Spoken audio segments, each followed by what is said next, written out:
জাতের নামে বদজাতি সব জাত জালিয়াত খেলছে জুয়া।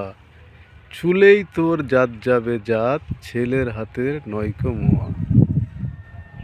আজকের দিনে কবি নজরুল ইসলামের মতো কবিদের খুবই প্রয়োজন, এবং এই কবির বাণীতে সিক্ত মানসিকতা সম্পন্ন লোকেদেরও খুবই প্রয়োজন।